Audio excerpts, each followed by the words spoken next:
Welcome to the 3 Down Nation podcast. I'm Justin Dunk, joined by John Hodge and JC Abbott. Good to be back with you, boys. You kept it going, though. Last week's episode was strong. I'll give you credit.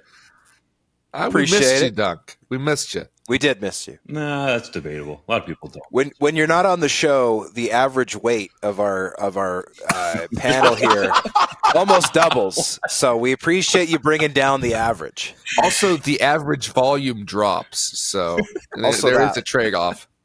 And sorry for everybody's eardrums, but you guys kept it rolling. Appreciate you, boys. We got a full show, so let's get her going. Today, we're discussing Bo Levi Mitchell's much-anticipated return to Calgary. New uniforms for the Roughriders and Redblacks. The Jonas Brothers selected for this year's Grey Cup halftime show. Upgrades to Commonwealth Stadium, and can you guys imagine this? McMahon Stadium? And our picks straight up and against the spread for week 1 of the CFL regular season. But first, the lawsuit filed by the Toronto Argonauts' former strength and conditioning coach against the team and franchise quarterback Chad Kelly has been settled out of court. What does this mean for the parties involved? Really concisely and simply that it's been resolved to the satisfaction of all parties.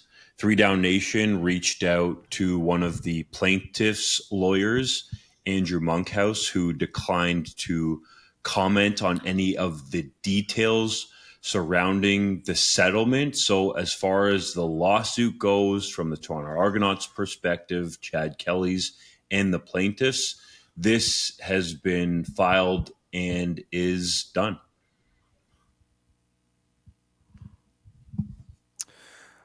I don't think we're going to engage in any speculation about this topic. I'm sure people want more information about what the settlement holds and that type of thing. It would be irresponsible for us to speculate about any of that. And so we're going to move forward with the show, but we will promise to our listeners, our viewers, our readers that if any information does come out about the settlement, about Chad Kelly's future, we will report that on our website.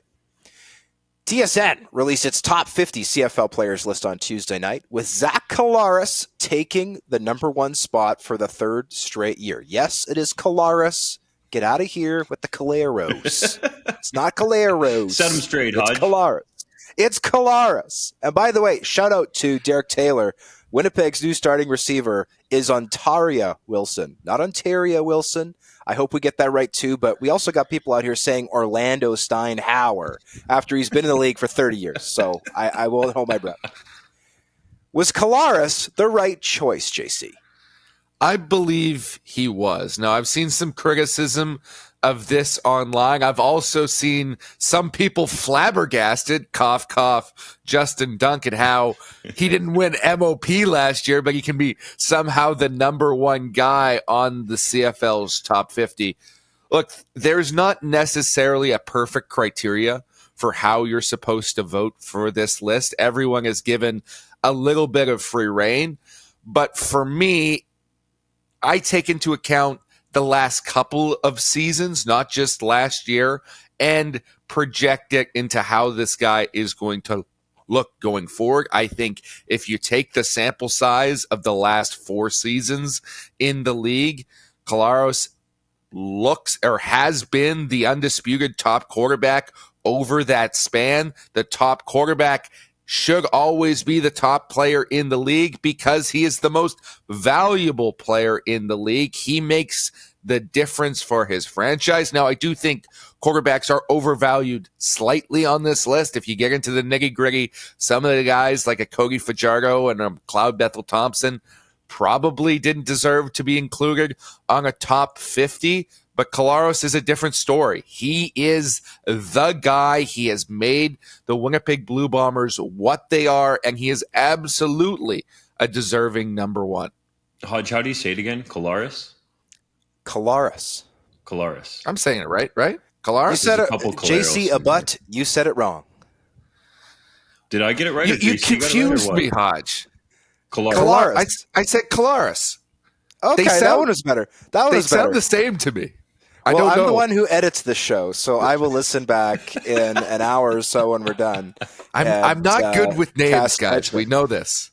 We know this, CJ. We know this. I just want to make sure I'm getting it right. Colaris was That's definitely the correct choice. Hopefully, I'm saying his last name right for the number one spot on this list. You know, I've been on the podcast on multiple occasions, and as you noted, JC on social media saying he should have been the 3-time reigning MOP of this league. Alas, that's not going to change, but I just want some people to make it make sense, right? You have a lot of the media voting on this list. I believe the two of you had votes for the top 50. The reason that I don't do it is I just struggle with rankings. Hodge knows this very well, from free agency to the draft, anything else. It's just something that takes me way too much time, so I've stopped doing it. So full respect to people for actually ranking, and you know, it's probably unfair for me to critique some of the rankings without actually voting, but there are some ones here that are alarming to me, and JC noted one of them. McLeod Bethel-Thompson didn't even play in the league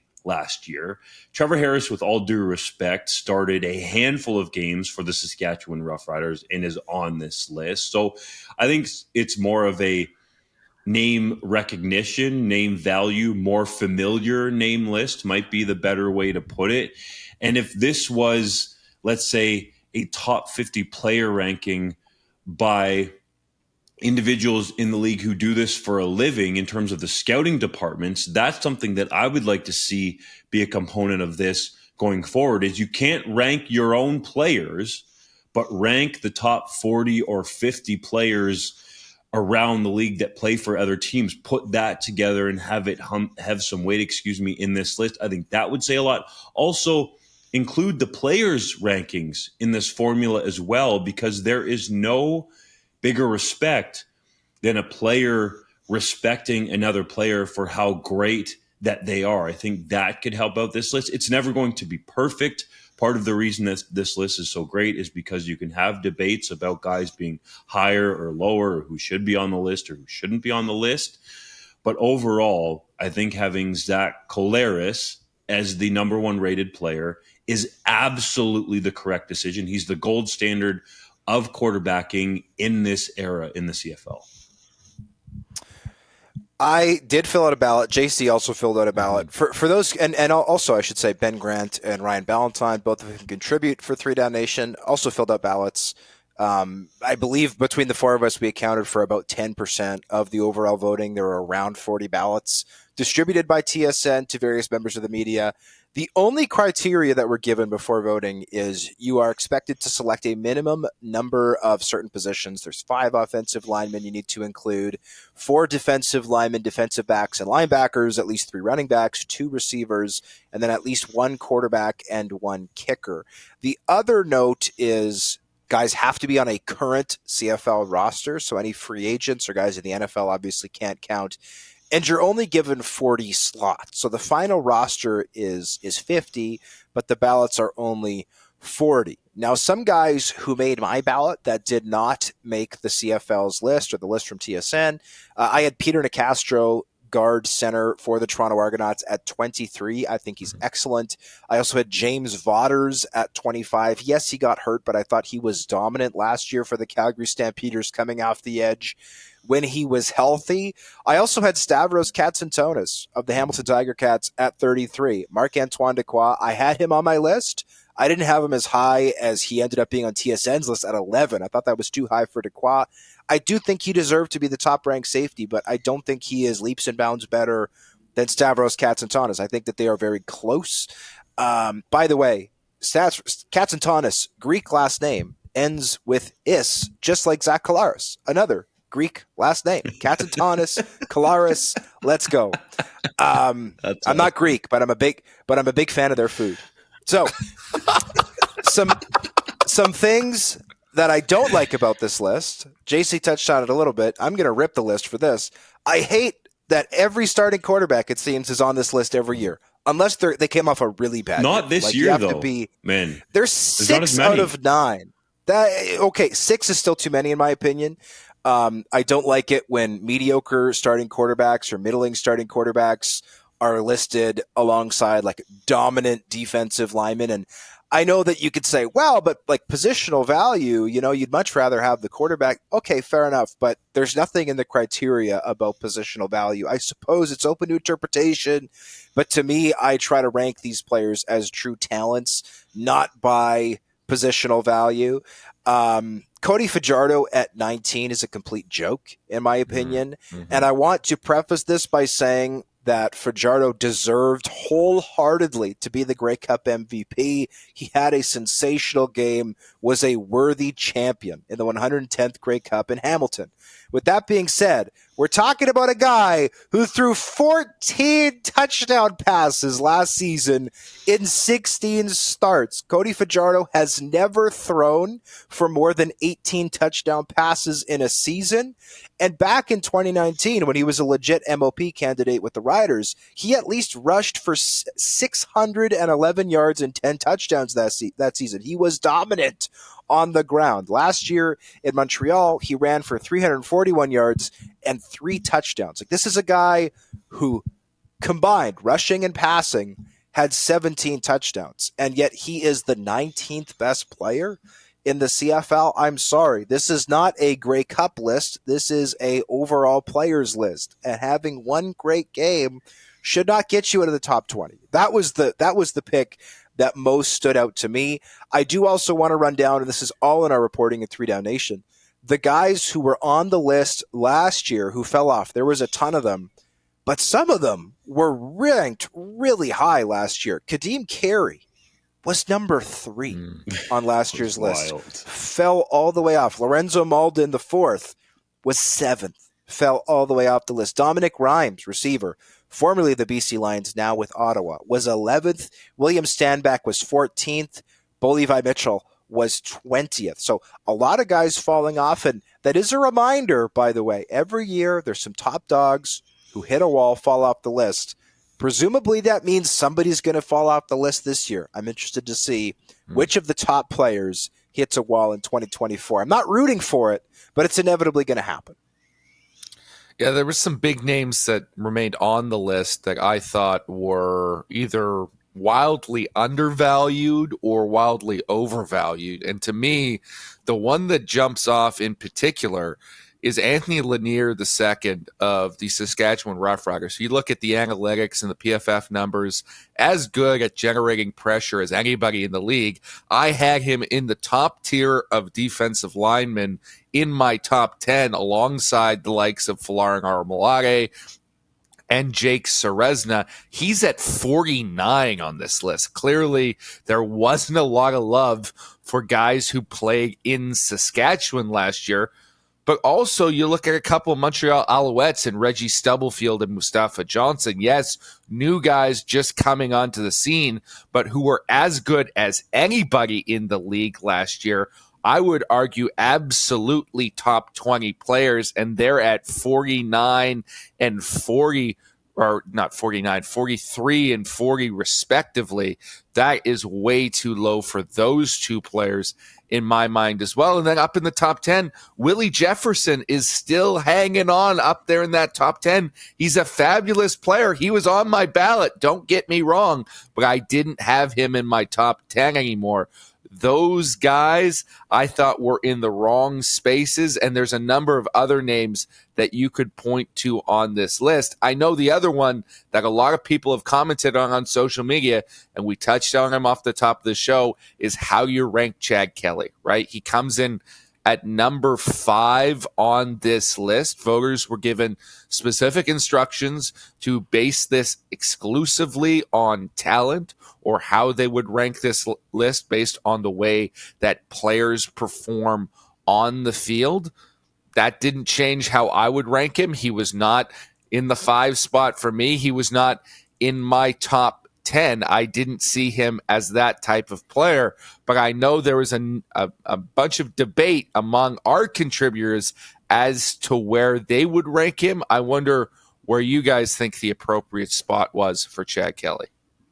Kelly's a real difficult one. I think 5 is too high. I really do believe that that offensive line in Toronto is far and away at this point the best in the league, especially with Jamarcus Hardrick going to the Saskatchewan Roughriders, and that Chad Kelly's play was elevated because of it. And I think we'll see some of that proof with Cameron Dukes coming out and playing better than some people are going to expect. Is Chad Kelly a great talent? Yes. But, I don't think he's quite there with some of the other names on this list from just a pure talent perspective. And JC, before we get to Hodge on Chad Kelly, I got to ask you, are you okay with a running back, Brady Oliveira, being at number 2? Look, it's a little bit higher than where I ranked Brady, I'll be honest with you, but he was a top 10 player for me. Again, this is a list that's supposed to be based on talent. We want to do a strict value list. Then I'm bumping the running backs down to the bottom. I'm ranking them at 38 through 40 on my ballot. But that's not the list we have. It's a talent-based ballot. Just so I have you right, you're saying that there is a talent difference from running back to running back. I've never disputed that fact. Okay. Does that talent difference equate necessarily to victories? I think in most cases it does not. Because as we all know, the teams in the Grey Cup last year and who won the most games last year all had terrible running backs. No good. One of them let their running back walk in free agency for nothing to replace him with a guy who's barely started. So they clearly think he's replaceable. Or they just had 30 different players who were due raises and couldn't make it work. They also let half the their least team valuable one that they didn't want to pay was the running back. There we go. I think you are. Say it with me now. I think you are grossly speculating there. But I will say, for me, I did not have Zach Collaros in my top 5. And I don't think that's... I did not have him in my top 5. He was my highest ranked quarterback, but again, I think quarterbacks are overvalued on this list. I had Brady Oliveira at 1 because I thought he was sensational game in, game out, and he can contribute in the most ways possible. He is an elite pass blocker. He is fantastic catching passes out of the backfield, producing in space, but he can also put his head down and make plays between the tackles. He is a nightmare to cover, and he is ultra consistent on a game-to-game basis. That being said, getting to Chad, I had him as my 3rd quarterback. I had him at 39. He barely cracked my list, and that was the reason that Dunk kind of got into was I think his supporting cast is elite, especially last year. I thought I agree. He has the best offensive line in the CFL, and I don't think it's particularly close. I think he's got an excellent receiving core. I think he had maybe the only running back who was even better at pass blocking than Brady Oliveira last season, and AJ Ouellette. And when you've got that paired with a future Hall of Famer and Andrew Harris, who is maybe the best in CFL history at catching passes out of the backfield, you've got a winning combination. I'm not taking anything away from Chad Kelly. His success on the field was noted. Obviously, the Argonauts felt he was worth paying a boatload of money. But I also think when you look at the history of Ryan Dinwiddie and what he's been able to do with quarterbacks, we talked about it on the show last week with Nick Arbuckle. Nick Arbuckle looked good in Ryan Dinwiddie's system in 2019.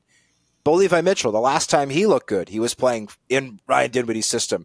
McLeod Bethel-Thompson led the CFL in passing yards in Ryan Dinwiddie's system. McLeod Bethel-Thompson led the CFL in touchdown passes in Ryan Dinwiddie's system. So I'm not saying Kelly is entirely a product of his own system, but he ranked lower for me for that reason. But I only had 3 quarterbacks on my list because I thought those are the only 3 quarterbacks who are true top. Again, I'll say 40 because the ballot is 40 talents in the CFL. I had Collaros at 8. I had Vernon Adams Jr. at 19. And I had Chad Kelly at 39. And if the ballot had been 60, I don't think I would have had another quarterback on the list even then. Let me throw this curveball at you guys real quick. If Trey Ford was going to be Edmonton's starter this season, would you have had him on your list? No. Not even close. Okay. No, he wouldn't have been in consideration for me. With all due respect to Trey. We just need to see more, right? He was very exciting. If it was the top 40 most exciting players on the list, I'd have Trey Ford and Chris Streveler on the list. That's not what the list is. Yeah. We need to see more. Trey needs to be more consistent as a passer before he gets into that upper echelon. I had the same 3 quarterbacks on my ballot as Hodge. I ranked them slightly higher. But again, for me, there are only 3 elite proven guys in the league that you can count on going into this season. One of them, I think you can argue in Kelly, you can't count on right now because of the suspension and all the other stuff. That's why guys like Ryan Ballantyne didn't include him on their ballot at all. I understand those takes, although I think, look, we have a couple of BC Lions on this list, very deserving ones, in Keon Hatcher and TJ Lee. They're going to miss more time than Kelly is because they're both hurt. So if you're taking Kelly off his ballot because he's going to miss time, you also have to take guys like that off your ballot. I don't think it's necessarily fair to them because they are properly ranked in my mind based on their talent. But there is only 3 quarterbacks that I see as elite talents right now. That's Kolaris, that is Vernon Adams Jr., and that is Chad Kelly. Should be noted, the number of touchdowns that Trey Ford had last year, 12 passing, 3 rushing. That is 2 fewer than number 19 ranked. That's what I'm saying. Which is wild. So my argument is not that Trey Ford belongs because Cody Fajardo was on the list. My argument is Cody Fajardo does not belong on the list, but I've already made that clear. So I digress. The Saskatchewan Roughriders and Ottawa Redblacks have unveiled new uniforms for the 2024 season.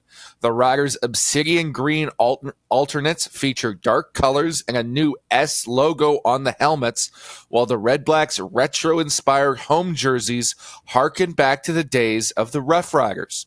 Do you give both looks a thumbs up or a thumbs down? Thumbs way up for both of them. I'll start with the Riders first because I like the new age look that they have. The only thing is I thought about this more, and we kind of talked about this in our 3 Down Nation WhatsApp group chat that gets lit up at times and is super intriguing and offers a bunch of different takes, is that, I wish the numbers were kind of jumping off the uniform a little bit more, had some pop to them, maybe had some of that brighter green that is in that new S logo. But other than that, I think they are super sharp. I like the way that they sort of marketed this look as well, with the obsidian green being the darkest before it turns black, because a lot of people look at it and think that it's black. But when you understand that, I think Rider Nation likes that part of it. To flip to the Redblacks, I love, love, love those uniforms. They should wear those home uniforms for darn near every game and come up with an away set with a white jersey, because those look super sharp. Guys, I'm going to ask you this question, and I know I'm maybe getting ahead of myself because I want to hear your takes on the jerseys as well, but have you ever seen a terrible looking football team from a uniform perspective win a championship? Because I don't think it happens. I'm not saying you need to be the swaggiest team out there or anything like that, but terrible jerseys do not equate in my weird analytics brain to championships. I would dispute that if you look at the whole world of football beyond just the NFL and the CFL. Just I pro think league. there's been some. I don't like any of the spring football league jerseys. No. They're We're not atrocious. talking about that. But pro league. well, then NFL, you're CFL, limiting the scope. NCAA, even U Sports, university will include. NCAA. Well, there has to be one, Duck. I think it's anecdotal. Although the Michigan Wolverines, I think, have an absolutely fantastic set of jerseys if we're talking NCAA football. But this is what I'm talking about. When you think of natty. championship football teams that go out because there and get you're it thinking done. about iconic programs most of the time, right? Successful iconic programs typically have iconic jerseys to go along with them, the types of jerseys that everyone is looking to aspire to, right? I think that's why there's that connection in your mind. I think that the Tampa Bay Buccaneers, who recently won a Super Bowl, have pretty terrible jerseys. They need to go back to their creamsicle look. I also think that the Philadelphia Eagles jerseys are pretty bad. They need to go back to the Kelly Greens. Wow. Yeah, I think they're pretty bad. One thing working to your credit, though, Dunk, is that the Guelph Griffins and their awful logos and uniforms are possibly a good argument because Guelph's never won a Vanier Cup, of course. No, that's not true. They have won in 1984. But I Oh, will sorry. say, They won one back when cars ran on steam. Sorry, you're right. They won yes, one Guelph's back in black and white uniform set looks television. sharp. I'll say that. Okay, fair enough. Fair enough. They might have won. I do think that there are some CFL looks where you kind of look back at old Grey Cup photos and it's like, oh, it's regrettable that uniform was enshrined in Grey Cup history. One that comes to mind immediately for me like that is the 2007 Winnipeg Blue Bomber alternates that were gold helmet, gold jersey, blue pants. Those were rough. Those are gross. Yeah, those were gross. Maybe that's the reason the Bombers lost the game. I don't know, because Kerry Joseph Probably played was. atrociously, and they still managed to lose. Granted, Ryan Dinwiddie, who's coming back into the conversation for a completely different reason, started his first career CFL game in the Grey Cup. But anyway, point is, I think both, to answer the actual question, man, we got off topic. I think that both of these are good. I don't like the kind of late 90s, early 2000s trend of wearing black for no reason, but that's not what the Riders are doing here. They're wearing a very dark color. I will say, massive pet peeve of mine is uniforms that are hard to read, and so I do have a major concern about that with the Riders jersey. I would have liked to see them with white numbers and maybe pop that bright green color as an outline to the numbers. That would have solved that problem. But fans seem to like it. I asked them on my Twitter feed.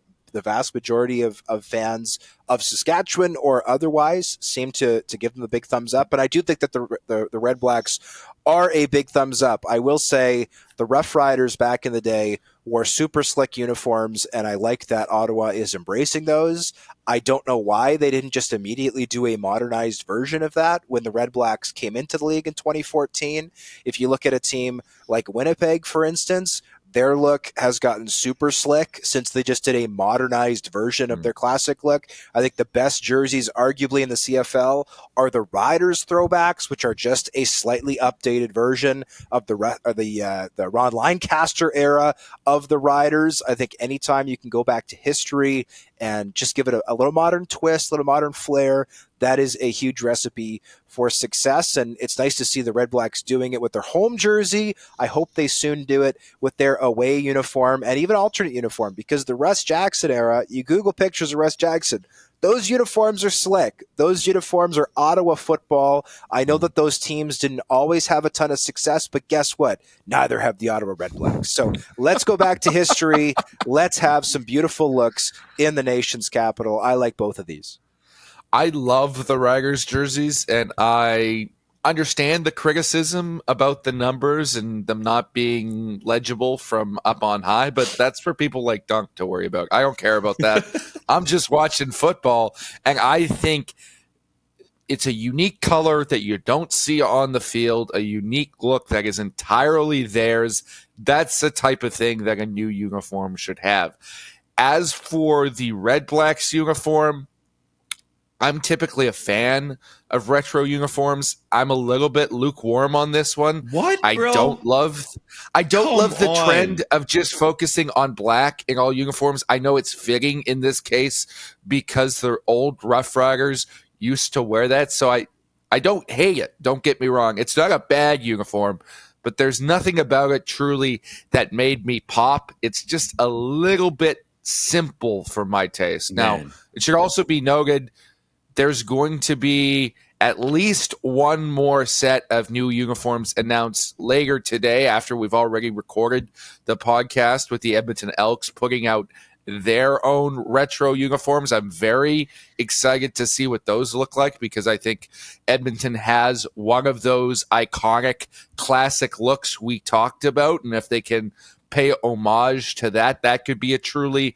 special uniform. We've also heard some whispers Tyson Philpott let slip in an interview with TSN that potentially there might be a new look coming at some point for the Montreal Alouettes. We don't know any details about that, but there's going to be some other new jerseys. We'll just have to see if they can live up to the standard that Saskatchewan has set. That's well said. And let me paint this picture for you guys, okay? The new Redblacks, I almost said Roughriders, but I guess because they're hearkening back. The new Redblacks uniforms they should wear for every home game because those current or red version of their home uniforms looks like a minor football jersey, right? Where it's like two colored. There's a color on the shoulder. You got some color, a different color on the front panel or whatever you want to call it. Like the Redblacks in those new black Roughrider throwback uniforms look like a championship football team. The Redblacks in those red and black home uniforms look like the Redblacks of the last couple of years who struggle to win at home. So I'm just saying, but I'm not saying if you look championship caliber, that gives you a better chance to hoist the trophy. Dunk, I don't know what amateur football teams you're around that can afford two colored jerseys. Come on, like there's solo colored pennies here. We're not doing the two colored jersey thing. I'm going back to my Guelph Bears days. Now it's the Guelph Junior Griffins, but we had, I'll probably dig up a picture at some point, but blue on the shoulders and kind of down the side, but on the front was orange. I don't even know how that color scheme came into effect, dude. I've been a part of some awful jersey schemes now that I think of it, but I think you need to have the one flowing color. That's why you didn't play good. What Hodge is talking about. Yeah, I mean, that's valid too. And he was running around so much because he was trying to avoid his own jersey. try to get away from the jersey. No, Dunk, you were a good player. All credit and fairness to you, but maybe you were overcoming the jerseys. If your theory is that if you look good, you play good, maybe that's why you didn't go pro. That's why. It's the jerseys. It's the jerseys. I should say, last year before the season started, we did rank all of the CFL's uniforms, and the red alternates to which you're referring, Dunk, placed 9th out of 24. So evidently, you might be alone in your hatred of those jerseys. But I do think that the current home jerseys are the best that the Redblacks have.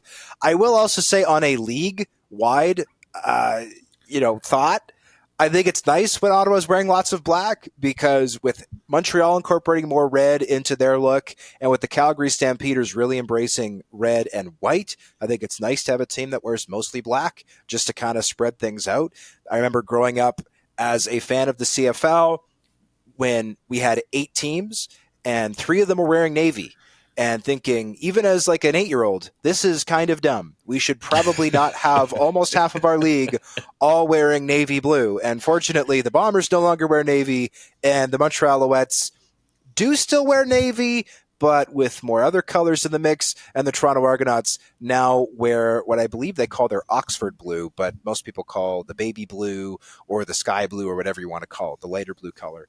I like these uniforms. I hope that the Edmonton Elks keep up this positive trend because I do think that uniforms matter. They're slick. People love to talk about uniforms. I put zero thought into my own wardrobe, but I do think a lot about sports uniforms, admittedly.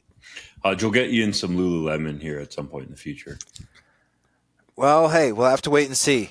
I own 15 I own 15 copies of the same T-shirt. So if I find a shirt that I like at Lululemon, I will buy multiple of them. That's smart. It's easy. You don't have to think about what you're going to wear, right? Just like Mark Zuckerberg. If I find a shirt that I like, I will buy it in 3 or 4 different, because I only really wear 3 or 4 different colors, and I will buy 3 or 4 shirts in each color, and that'll get me through the next couple of years. That is, and if I find a pair of pants I like, I will buy 4 of them. I am like a cartoon character. I will wear the same thing in slightly different colors. There we go. I did that the other day. I bought 2 pairs of the exact same shoes. I like the shoes. I want to wear them. 2 pairs. Something happens to one, I got the other. Smart man, thinking ahead. I bet you, though. Some might also say I'm crazy, but that's okay. Hey, so I'll take smart if you want to use the word smart. I bet you the Jonas Brothers, who have been selected to play the halftime show, wear more than just 4 colors like Hodge. Do you think the Joe Bros are a great pick? Yes, and JC, you can take a little break here because I'm going to talk for a while about the Jonas Brothers. Oh, jeez. Here we go. First off, I just want to get this out of the way, and I don't think any of these people are listening to the podcast because I think if you're listening to this podcast, you're probably a smart person. But there are people on Twitter every year, most of them being of a certain vintage, who seem surprised that the CFL is not hiring April Wine or Glass Tiger or Loverboy or any other once famous, now irrelevant Canadian band isn't playing the Grey Cup halftime show. And I just want to let those people know that there's this thing in marketing called being even remotely intelligent, where instead of booking an act that already appeals to your core audience, which we know, we talked about the CFL's demographics literally on last week's show. Instead of doing that, you book a different act that will bring in different people, because the goal when you're marketing something is to draw the widest possible audience. So overwhelmingly, the Jonas Brothers have a female millennial audience. I was at the Jonas Brothers concert in Toronto last summer at the Rogers Centre. My wife is from Toronto. We were visiting her family and some friends. One of the nights we were all there, the Jonas Brothers were playing, and there were still tickets available in the very, very, very back row of the Rogers Centre, and we went. And I was there. I would say comfortably it was 85% female, the audience. I got up to use the washroom late in the Jonas Brothers set, and not only was there no line, I thought I was in the wrong bathroom because it was empty, and it was a very eerie feeling. And it was then that I realized that, oh no, this is the men's washroom. I just might be the only man here. And if you are booking a Grey Cup halftime show, again, if you're a Canadian football fan, you're already watching the Grey Cup, because the Grey Cup is Canadian football and you know what it is. And you're like, yeah, I'm watching that. The entire purpose of the halftime show is to get non-Canadian football fans in. So that's why we are not having April Wine or Van Morrison or Glass Tiger or any other act who might have had amazing music. I really like Van Morrison, but I don't think that a 78-year-old Van Morrison should be playing the halftime show, because we need some new blood in here. We need some new people. And the Jonas Brothers have sold over, I believe it's 20 million albums? 20 million, yeah. And they have literally billions of streams on a variety of streaming platforms. So this was a slam dunk for the CFL.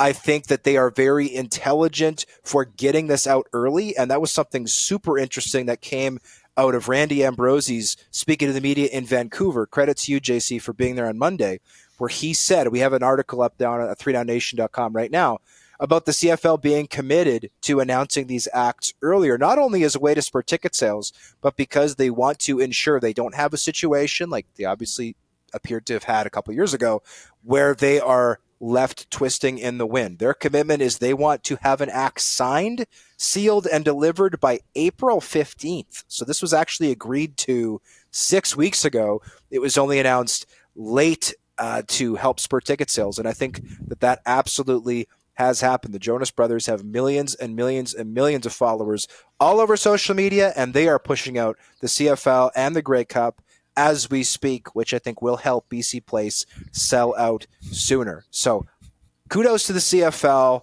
And if you are a CFL fan, especially one of a certain vintage, please, please, please stop tweeting about April Wine. Please, please, please.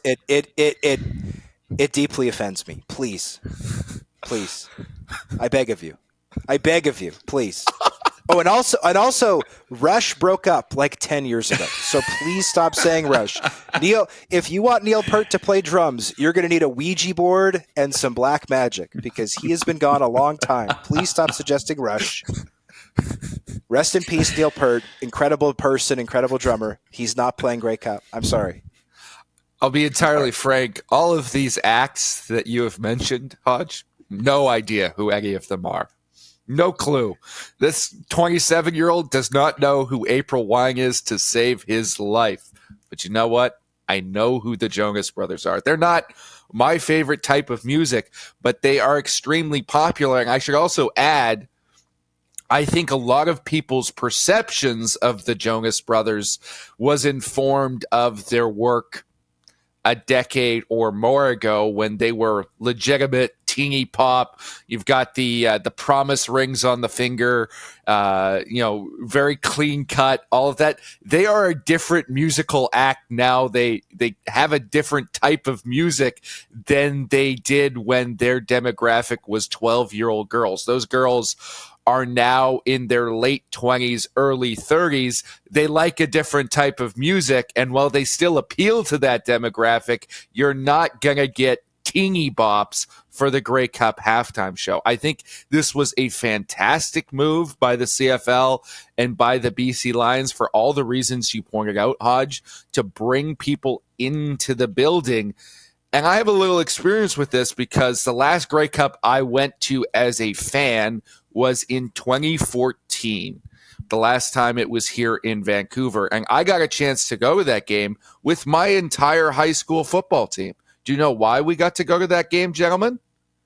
Because they gave us the tickets for free. They could not sell anything. They gave basically any minor football team that wanted to go free tickets the week before because they could not pack that massive building. Amar Doman does not want that to happen for his first Grey Cup in Vancouver. He's seen the success with the kickoff concert series. He's seen what's happened by bringing in 50 Cent this year, where they may in fact sell out the stadium. There are over 50,000 tickets sold for that game already. They may max out capacity.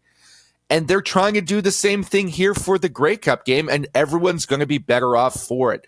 We need to attract more of a younger audience. We need to attract more of a female audience. And when we get those Jonas Brothers fans into the building, they're going to bring people with them. They're going to bring their boyfriends and their husbands and their wives and their girlfriends and their friends and their kids to watch this game. And maybe even if the Jonas Brothers fan does not end up being a CFL fan, maybe the person they bring with them becomes one or enjoys the experience and they come back to a game next year. We saw the success this season with Taylor Swift just being around the NFL, not even performing. I think this is a little bit of a copycat move to try and get that same demographic, and it's absolutely genius by the CFL. Can we just let Amar Doman book the CFL Grey Cup halftime shows for the foreseeable future? Because he seems to know what he's doing. I think we should. Yeah. I think we should. And let's hope he continues to ignore the people who are like, well, we need acts who remind people of their youth, like the Guess Who or Lighthouse.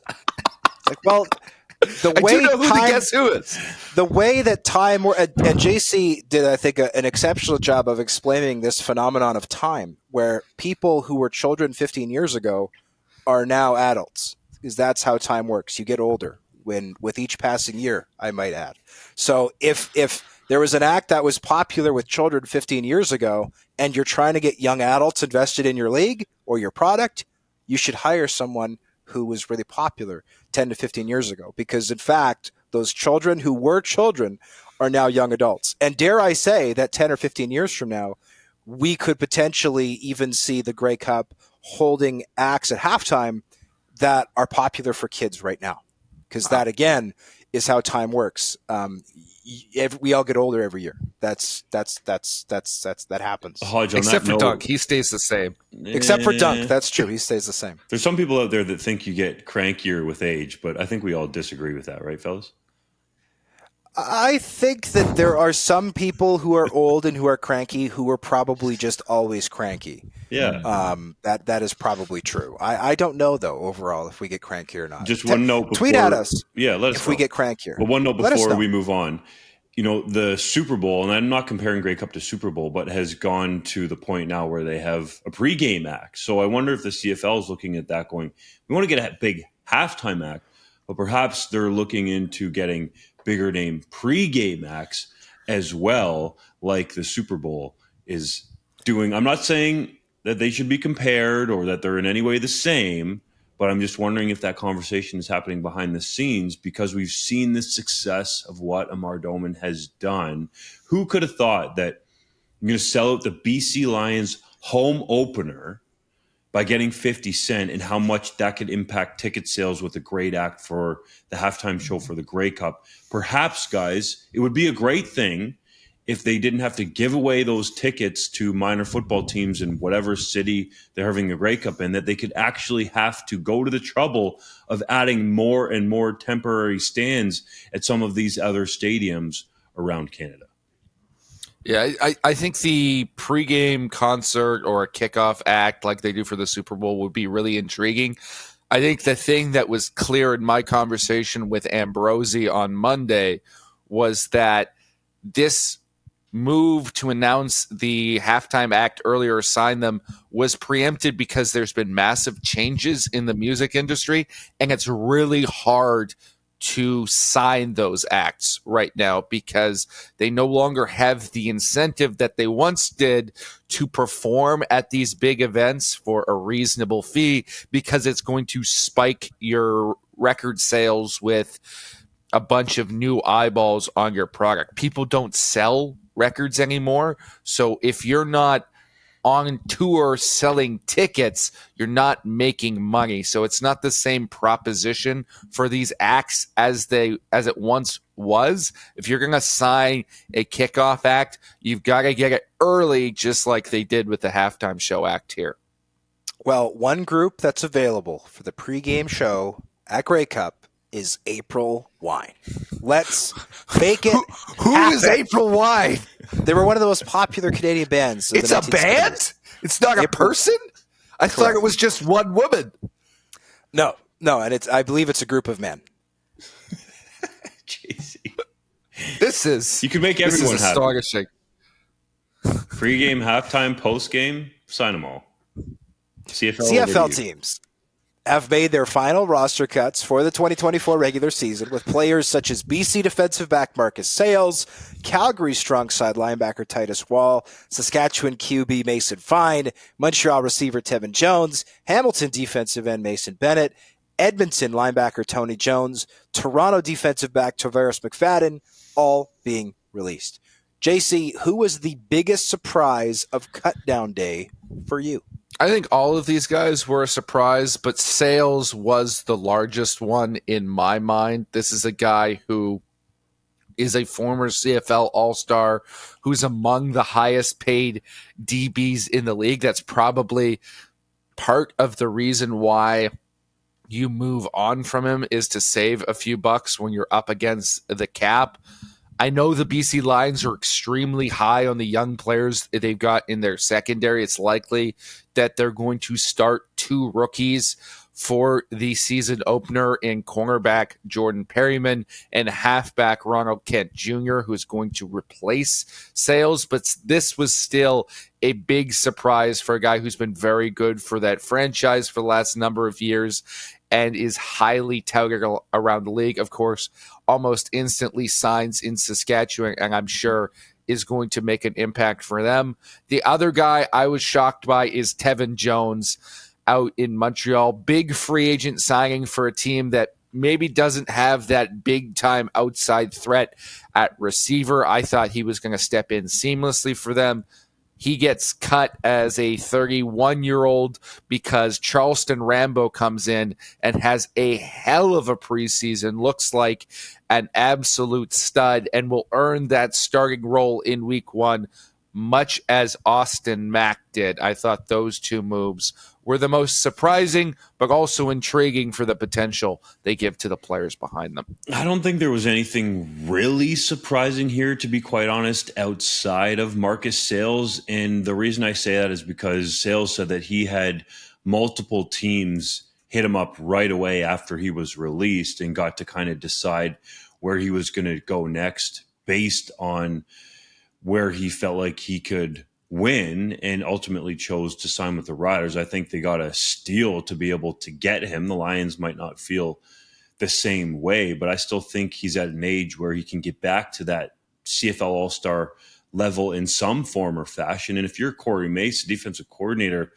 sitting out there and this guy gets released and you can bring him in there, even just to add depth to the secondary until he learns the system and potentially gets a starting spot, that's a great value add. Amari Henderson missed a bunch of camp with a lower body injury and has to prove that he can stay healthy. And we know Marcus Sayles has experience at that halfback spot. So I think this is a easy addition for the Riders. But, you know, the other guys on this list don't necessarily surprise me. I think Tony Jones seemed like he was a guy on the upswing with Chris Jones, but you can never get a real read with him. McFadden has been around for a while and signed, I think it was with Toronto late last season. Titus Wall, I would say, might be the other guy that was a slight surprise, but they have so much going on in the secondary there in Calgary that somebody had to be the odd man out.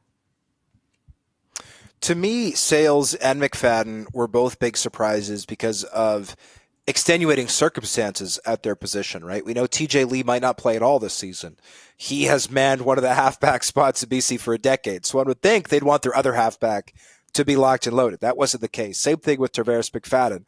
Jamal Peters, one of Toronto's starting corners from last season, is now in Hamilton. The other, Quantez Stiggers, is now with the New York Jets. So you'd think, oh, great. At least we've got Tavares to lock down one of those spots, and we'll find somebody else to lock down the other. So those both surprised me. The other one that I will say really surprised me was Titus Wall in Calgary. I know that he had trouble staying healthy, but I thought that Titus Wall was right up there with the best strong side linebackers in the CFL when healthy. He's only played 21 career CFL games, but in those 21 career CFL games, 105 total tackles, 4 sacks, 3 picks, 2 forced fumbles. Like the Stampeders are on the record, talk about how they want more turnovers in 2024. Well, this guy, as a rookie in 2022, only 5 games, had 5. Like, that is sensational. And he is that's not a position everybody can play. It's 6 foot, 200 pounds. He is somebody who can. So I know that the Stampeders have Brandon Dozier there, who's played plenty of strong side linebacker. Obviously, they didn't feel they need him. But I thought with Titus Wall, especially if he is fully healthy, which I believe he is by all accounts, all reports, that was a surprise. That being said, there were no mega jaw-dropping, crazy surprises, at least for me. I didn't think Mason Fine would get outright cut by the Riders, but I do think, especially given the conversation that JC and I had last week on the show, I do think that Shea Patterson was the right choice for the backup spot, and I appreciate the Riders' willingness to go young with Jack Cohn as their third stringer. The Montreal Alouettes visit the Winnipeg Blue Bombers on Thursday night for a rematch of the 2023 Grey Cup. The Owls debut a new-look defensive line featuring Canadians Derek Wigan, Isaac Adiemi-Berglund, and American Dylan Wynn, alongside Sean Lemon, while the Bombers turn to Eric Lofton and Celestin Hubba to replace right tackle Jamarcus Hardrick and defensive end Jackson Jeffcoat. The Peg are currently favored by 6.5 points. I think this line, Hodge, is right around that Grey Cup line. I believe it was 6.5 or 7. But is that too many points once again for the Bombers to try and cover? It's not. And the reason for that is quite simple, that this game is taking place in the Peg. According to Wikipedia, by the way, last year's line for the Grey Cup was 7.5. So this is just shy of that. Winnipeg, dating back to 2019, is 31-3 at home, which is maybe the best 4-year stretch in CFL history for a home team. I should ask Steve Daniel for confirmation. If it's not the best, it is certainly right up there. This Winnipeg team, there's no denying, has lost talent. As discussed on the show last week, I don't have this team winning 14 games again. I've got them winning 12. That being said, I think that this is a motivated group. I think this is a group that will come out angry, that will come out firing after losing a game that, by all accounts, they thought they were going to win in last year's Grey Cup. No disrespect to the Alouettes. I think they've done a very nice job of keeping together their Grey Cup roster. But with Winnipeg's defensive line locked and loaded, they've got a ton of new talent there. They're dressing a ton of defensive linemen for this game. I think they're going to be able to get after Cody Fajardo. And offensively, Brady Oliveira, who was quote-unquote hurt for all of training camp, has made a miraculous recovery and appears 100% ready to roll for game 1. So to me, I don't think this game will be particularly close. I wouldn't necessarily put money on the Bombers at over a touchdown, but if you're getting them at under 7 points, I think this is a no-brainer. You take Winnipeg to win and cover. The Bombers absolutely killed the Tiger Cats in their home opener last season. I think that this could be a repeat performance for Winnipeg.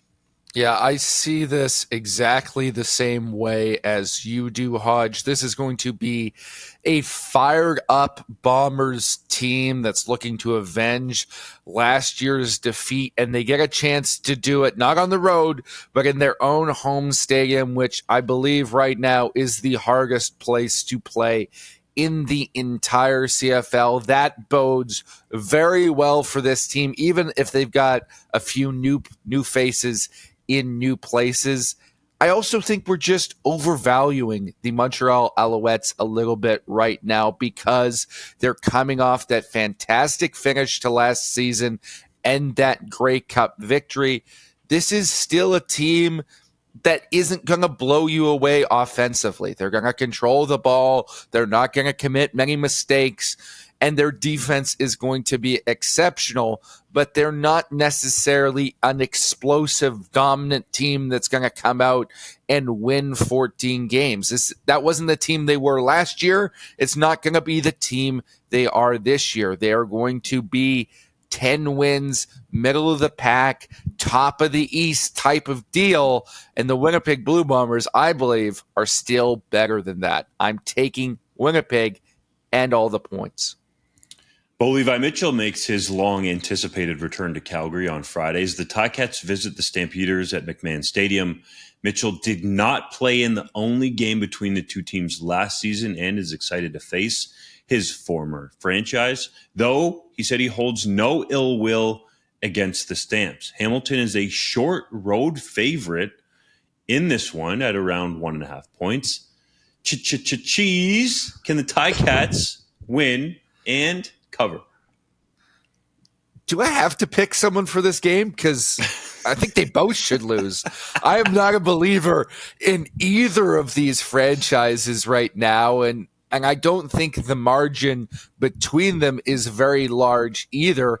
Frankly, I think they're going to be battling for the bottom playoff spot in their divisions if they're in playoff contention at all. And I don't believe in Bo Levi Mitchell having an Anthony Calvillo-like resurgence like Scott Milanovich thinks. But for this one game, I do believe that Bo Levi Mitchell can find a little motivation, and that's going to be just enough in his return to Calgary to cover this short spread. I do believe the Ticats can win on the road.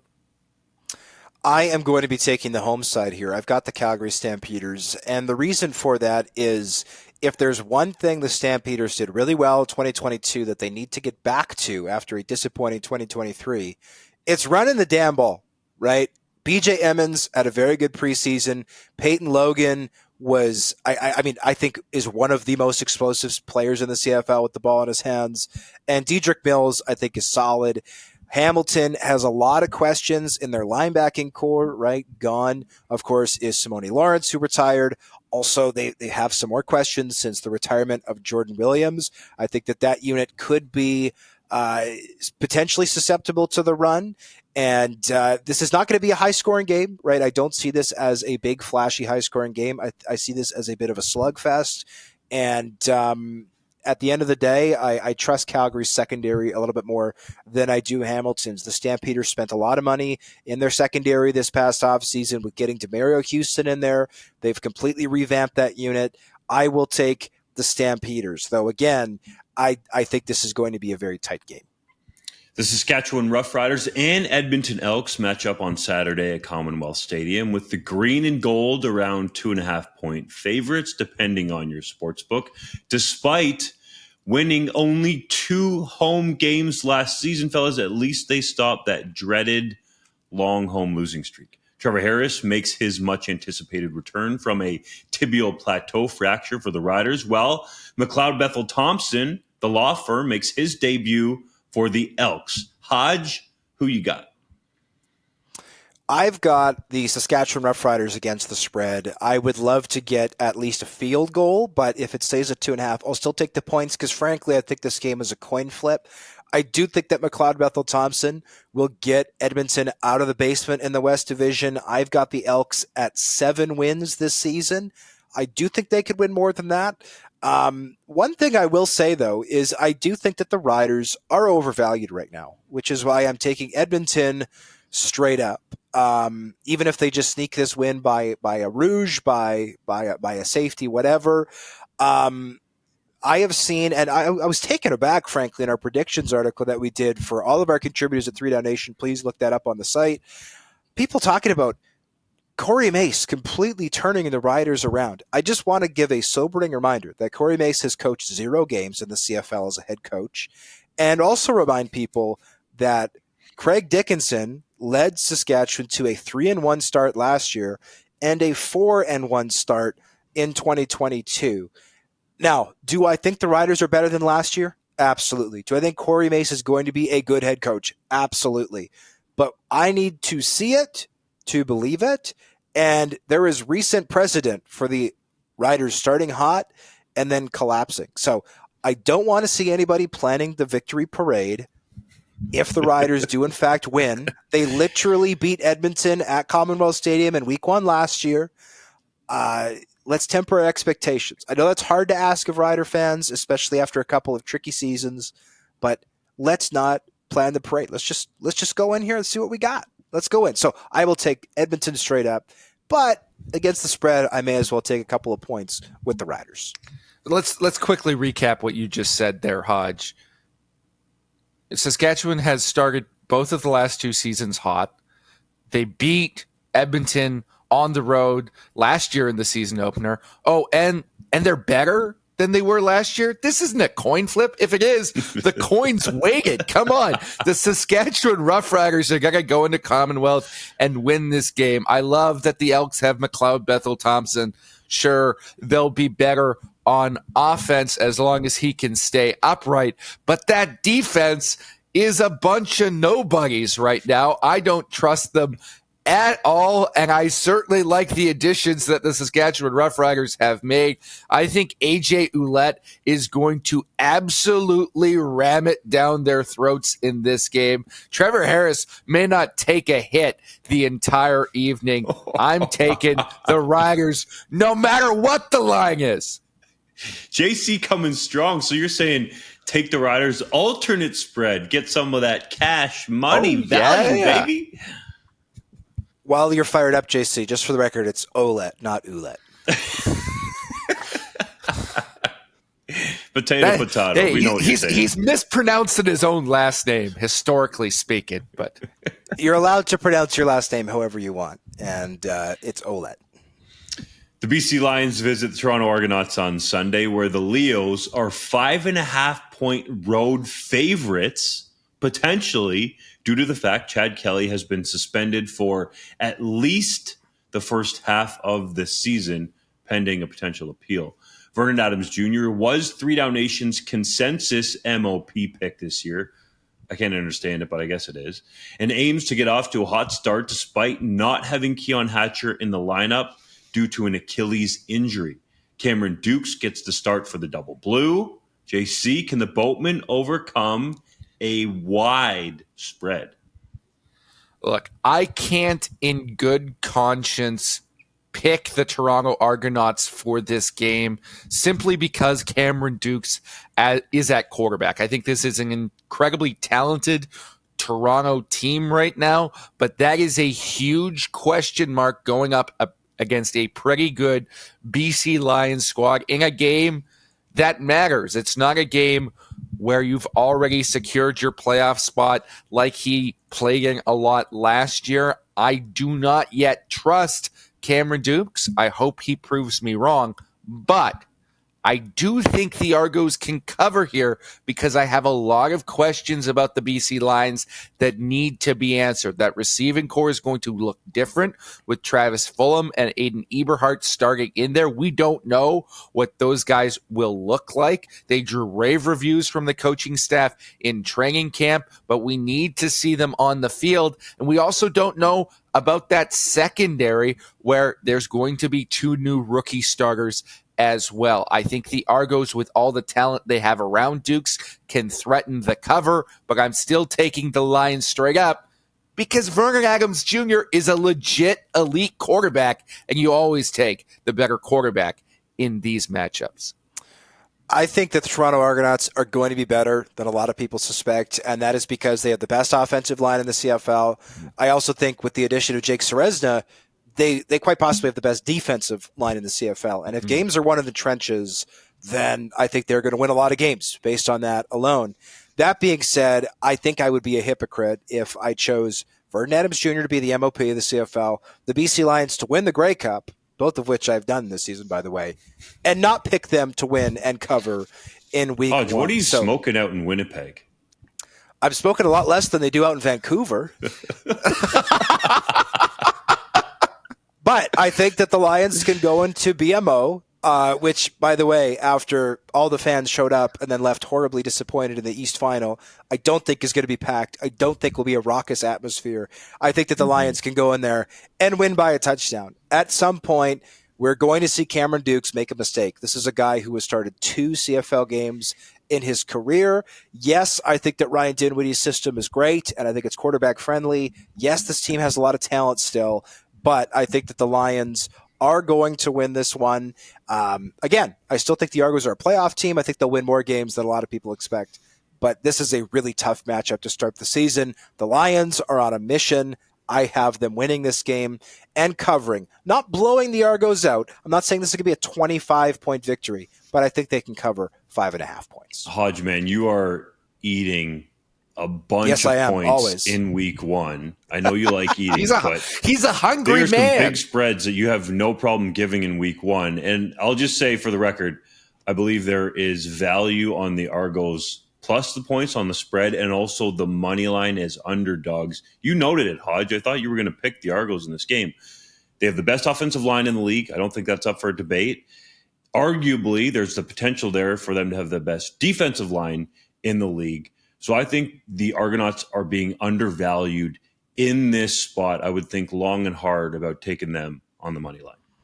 I will also say, historically, you can make good money in the CFL betting underdogs to start the year, while the odds makers are kind of feeling these things out. I am going completely against that trend, picking the Bombers and Lions, because I think there's some extenuating factors at play. But by all means, if you want to take the big underdogs in week one, historically speaking, I believe that has boded well for people. It's now time for Hodge's Heritage Moment. On this day in 2020, Chris Cuthbert left TSN for Sportsnet. The native of Brampton, Ontario, joined TSN in June of 2005 as a play-by-play announcer for the CFL on TSN and the network's NHL coverage. He called 16 Grey Cups while at TSN, the last being the Winnipeg Blue Bombers' triumph over the Hamilton Tiger Cats in 2019. He has since called the Stanley Cup Finals and will presumably do so again with the Edmonton Oilers winning the Western Conference this year. Dunk, what do you remember about Chris Cuthbert calling games for the CFL? You know what always stands out to me about Cuthbert is the notebook that he would walk around with. And yes, he's old school, and I got nothing against that. That would be filled with nuggets that he would gather throughout the week. He would be there for all of the media availabilities, wouldn't miss that, would be at practice. And then, of course, you know, what some people might not know is behind the scenes of production meetings that go on. And that booklet, you know, especially for Grey Cup, was chock full of all kinds of stuff, you know, a lot of which might not end up getting used. But as a lot of the great broadcasters do, they operate under the assumption that you have to be ready for even that last guy on the roster to make a critical play at a critical time in the game, to have a note or a nugget on them, because that's part of pro preparation. So if you're going to have a guy like Habianento, you know, make an interception or a game-changing play, you got to have something ready on that guy or something interesting to link him to. So that always stood out about me, how studious he was and the notes that he took. Everybody has their own process, but so much respect for how he went about his business covering the CFL and any other sport that he's touched. Of course, a lot of that has been in the NHL. Now, there's not really a moment that sticks out to me in my mind about Chris Cuthbert, but if I close my eyes and I pretend that I'm 10 years old again and watching a CFL game with my dad in the living room with my Edmonton jersey on, the voice I hear is Chris Cuthbert's. And for the rest of my life, that's what I will always hear when I think of football and the CFL especially, is his voice.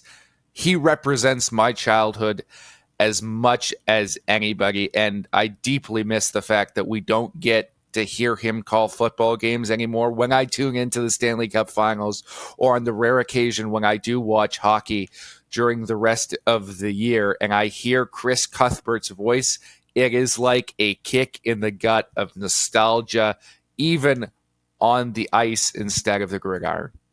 Yeah, no disrespect to anybody who has done color commentary, play-by-play for the CFL on TSN, CBC before that, anybody. The best I've ever heard is Chris Cuthbert, and it's not particularly close. He does world-class work, and on the one hand, it sucks he's gone. On the other hand, isn't it wonderful that we got to hear 16 Grey Cups from Chris Cuthbert? Let's go to the 3-minute drill. The Calgary Stampeders have created a new premium viewing area at McMahon Stadium, most of which is standing room only. Is that a smart move? It is, and I want to say this. A lot of executives, a lot of politicians do a lot of talking and not very much doing. Jay McNeil, president of the team, brand new president of the team, did a one-on-one with me back in November, said, we're going to put in a new standing room viewing area. And guess what? 6 months later, it's ready to go. Shout out executives and politicians who do stuff and don't just talk about it. Well done, Mr. McNeil. The BC Lions have sold over 50,000 tickets for their home opener as fans are excited to watch 50 Cent's performance. JC, are you surprised the crowd will be so big? And have you listened to any of 50's music since our show last week? I was expecting a big crowd like the last couple years. I was not expecting a potential sellout of over 50,000. I am absolutely thrilled that we're going to see it, though. I am so excited. Not excited enough to listen to 50 Cent, though. Not my jam. I'll look at his discography so I can make some puns in my articles, but I'm not going to be listening to the tracks. The Riders have chosen Shea Patterson as their backup quarterback and cut 3-year veteran Mason Fine. Was that the right choice, Dunk? It was. Fine, by all accounts, is a total pro and seems to be a great person as well. But this became very clear. And as much as Corey Mace said that it was a heavy competition, you could tell by the reps in training camp and the way that Shea Patterson was playing that everything was leaning that way. Really intrigued to see how Patterson grows and develops in this role and his potential in the future to be QB1 in the CFL. Obviously, Trevor Harris is in front of him, but this is a guy that played at the Big House in Michigan in front of over 100,000 fans. So he's been in pressure-packed situations. Playing in Riderville will not be any different than anything he's experienced, so I think he could be ready for it. Hodge, the Blue Bombers cut Chris Smith, even though he returned to punt 109 yards for a touchdown during the preseason. What happened? Well, it was interesting because Smith talked to the media after the game and was smiling ear to ear, looked great. But apparently he is injured. I don't know if the injury happened during the game and just took a while to flare up, or if it happened the day after the game, but he is not healthy. I do believe there is a chance he could return, however, to the Bombers during the regular season. Malik Henry will miss the entire 2024 season for the Stampeders after suffering a ruptured patella tendon, torn ACL, and torn meniscus during the late stages of training camp. The injury came as the former 1,000-yard receiver was working back from an Achilles injury he suffered last year. Cheese, this guy just can't catch a break. It's absolutely devastating for Malik Henry and devastating for all of us who wanted to watch him play. This is a guy who in 2022 looked absolutely explosive as a breakout star in that receiving core. And it should be noted, was not a guy who came in with a illustrious college resume. He was a guy at West Georgia, very small school, who only had a couple hundred yards receiving, never got into that all-conference type of conversation, but found his rhythm once he became a pro and was maximized in that 1 year. I was excited for his future. Now, unfortunately, we don't know if he'll ever get back to the player he once was. Dunk, you asked PGA Tour pro Mackenzie Hughes about attending Hamilton Tiger Cats games growing up during the Canadian Open. Was he a legit CFL fan? It sounds like he was when he was a kid because he knows the Oski Wee Wee chant, but he admitted that with 3 kids of his own now and trying to follow the Toronto Maple Leafs in some form or fashion, he actually has a Maple Leafs logo on his little yardage booklet that he keeps in his back pocket there. It's difficult to keep up with the Tiger Cats. And for the uninitiated, Hughes is from Dundas, Ontario, which is just outside of Hamilton. But he says his parents and his family help him keep tabs on the team. And as the season goes along, if they're good, it seems like he'll at least know what's going on with the team, if not check out their games on the TV. The Edmonton Elks have announced over $2 million in upgrades to Commonwealth Stadium, including a new family space, upgraded washrooms, and new point-of-sale equipment. Is that a big deal? I think it is, but this is the part of the press release that really stood out to me. Heather Suter, I hope I'm saying her name correctly, she's the director of Commonwealth Stadium. Presumably she is a City of Edmonton employee since Edmonton owns the facility. This is part of the quote, because these upgrades were paid for in partnership between the Elks and the city. This is the quote. While these stadium improvements will enhance fan engagement and visitor experience at the stadium, the city is hopeful that the province may make larger investments in the stadium infrastructure to ensure modernization efforts can continue to move forward as the economic impacts of major events continue to grow in our city. Close quote. To me, that is the polite, professional way of saying, screw you, provincial government. You're not giving us any money, and we are sick and tired of it. Get off your pocketbook. This building's 50 years old, and it's all we got. So that was the quote that stood out to me. Maybe we'll see the Alberta government step up in the future to help with the refurbishment of Commonwealth Stadium. Or maybe just build a new one. That could probably, be a good idea. The Hamilton Tiger Cats have signed former West Division All-Star defensive back Jonathan Moxey. Is that a good move for the Tabbies?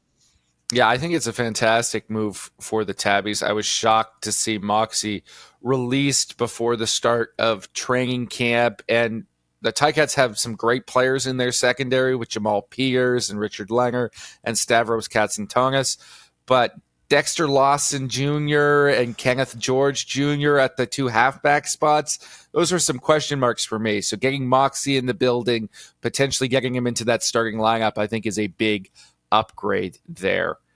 The CFL moved up the start of Saturday's regular season game between the Riders and Elks to avoid conflict with Game 1 of the Stanley Cup Final, which will feature the Edmonton Oilers. Was that the right decision? It absolutely was. Full credit to the CFL, the Roughriders, and the Elks for getting this done because it helps them in 2 ways. The TV viewership should go up because there's no overlap with that Game 1 between the Oilers and Florida Panthers in the Stanley Cup Final.